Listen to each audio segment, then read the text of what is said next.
Ayun, dyan ka. Ganito lang rin yung sasakyan ni Tata, di ba na?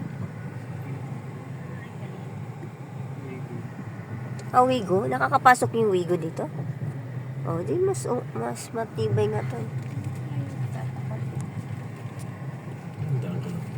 Sila.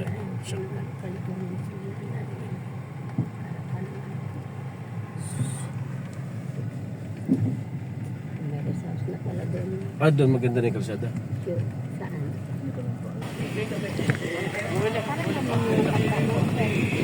Ito na guys. Sigarilyo ka dyan? Nandito kami ngayon sa Matanggob. Mantangkob, please.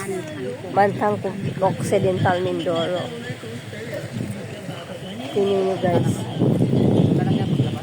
Tingnan nyo guys. Ang ganda, diba? Grabe, ang ganda. Matangkob River. Yan. Ganda, oh.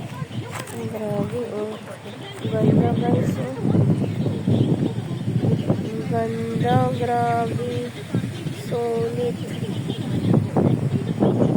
Guys, solid. Solid po, please.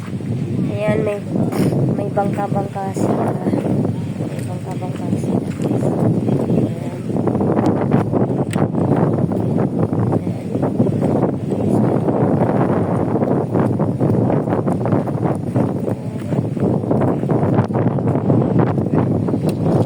Ay guys, so ginawa siya. So, yung ginawa nila, yun, pag may mga motorist, yun po yung sinasakyan. So,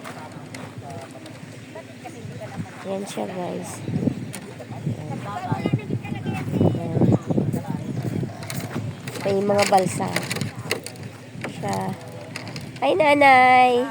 Napakaganda po yung lugar nyo, nanay. Dadayo talaga ito ng iba't ibang. Kaya nga po, taga Cavite po kami. So, dinayo po namin yung lugar. Napakaganda po. Napakaganda, guys. So, ito po yung taga dito po talaga siya. So, ayun. Napakaganda. So, magkano isang ganito, nanay? Okay. Napakagaling. Halos nilibot ko na dito sa yung mga magagandang spot na pasyalan dito sa sa loob po. Kasi doon naman yung rock formation na Sa loob. Yan po si Nanay Shawi po. Nanay po ni Windorin yung yan.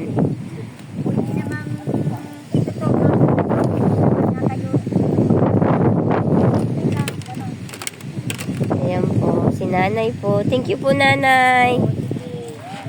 Napakaganda ng iyong lugar. Ay po, si Mr. Kalahi.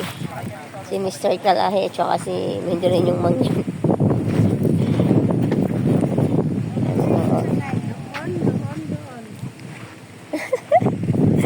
Ang ganda!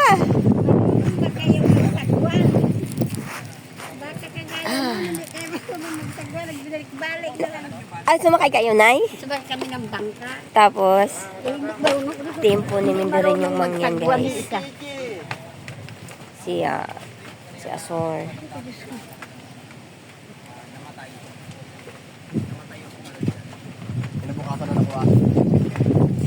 Ibig sabihin na may namatay dito. Lumundag. Saan siya lumundag? Ayan, sa pinakataas na yan. Dapat dito lang.